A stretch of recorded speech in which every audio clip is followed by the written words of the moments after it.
what's up? Husman here, and today I have another update for you with regards to my new video game and follow-up to Rise of the Mad King Part 2.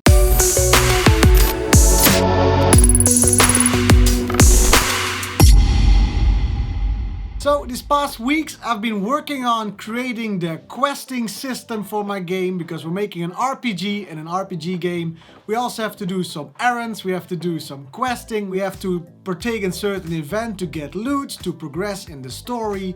So what I'm basically working on the most in the past few weeks is basically setting up a system where the player can interact with NPCs, where the player can go from one place to another to kill enemies, find interesting stuff, explore interesting areas, and just giving the player something to do, which I think in an RPG is always very important. You want to give the player an incentive to do something. I'm really working hard on making the dialogue as well as fun to read and engaging as I can, because I always hate it in a video game when there's like, go kill 10 of this enemy, or go fetch me 70 of these stupid things which I don't even need. I want everything in my game and every quest to be logical, be branched into the world, into the story, and I think that's something that I'm putting a lot of focus into, and I think it's really fun. Now the first few quests I've already created where you can interact with certain NPCs. They're gonna give you certain things to do to progress into the story. And the way it works now, I got some exploration quests where you can see things which you might have not stumbled upon if you weren't into the quest itself. There's also something going on with some wolves who are destroying all the deer in the vicinity of the big city of Real, which is bad for the food production in that city. So we need to make sure that the wolves don't eat all the deer so the people of Real can stay healthy, stay well vitalized. So that's one of the quests that I'm working on right now, and I really like to make sure that all the quests and the quest givers are really well incorporated into the story, into the whole thing. I really want the player to feel like he's part of the story and he's not doing it just because me as the game creator is telling them to do something. They need to want to do something. I'm also working on great loot so you can progress into the story and create better gear. The way I set up the main plot of the game is actually quite simple. You have to defeat an all-conquering enemy which is coming towards Earth, and you can do so from the first minute you start up the game. But once you get to that level, when you travel towards where the enemy might be at a certain place, he will instantly kill you because he's much stronger than you. So this way, whenever you're gonna progress and do levels and fulfill certain tasks, you're basically training. It feels like you're training to kill that enemy before he destroys everything on Earth, which we don't want.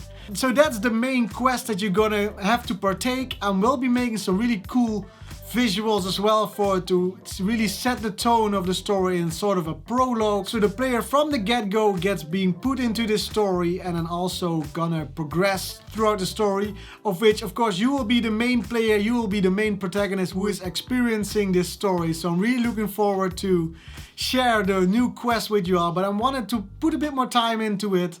I also worked on a new level, the home level. I really want to have the player their own place which they can call home, which they can store items, which they can do crafting.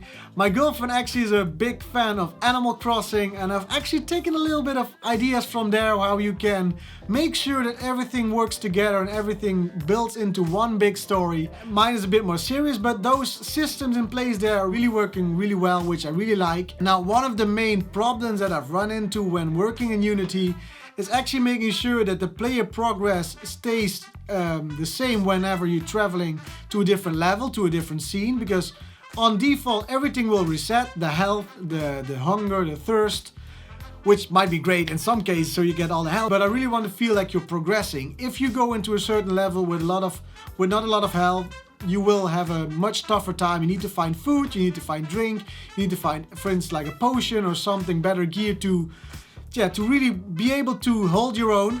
And that took a lot of time to make it work in my game. It was for me really difficult to yeah, to get that to work. But now finally after 2 weeks, I've managed to get it to work with some help from a really great coder named Alex, who is helping me out with the real technical aspects of my game. So that's what I've been doing these past weeks. I've also been doing some small UI improvements, working on the design of the whole game, which I think is really important, that it looks aesthetically pleasing to me as the creator and to you as the player.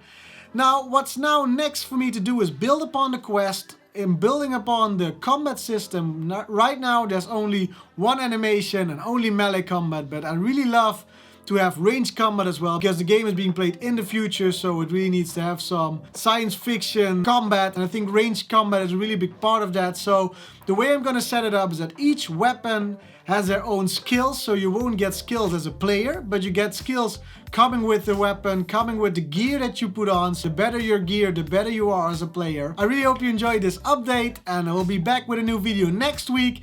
But for now, I really hope you enjoyed this video, and if you like what I do, hit that like button. If you haven't already, subscribe. Should you still not know what Rise the Mad King is about, head over to my website and get Rise the Mad King Part 1, the whole story, the whole music, the whole visuals, and basically get yourself ready for Rise the Mad King Part 2, which will come out soon-ish. Take care, bye-bye.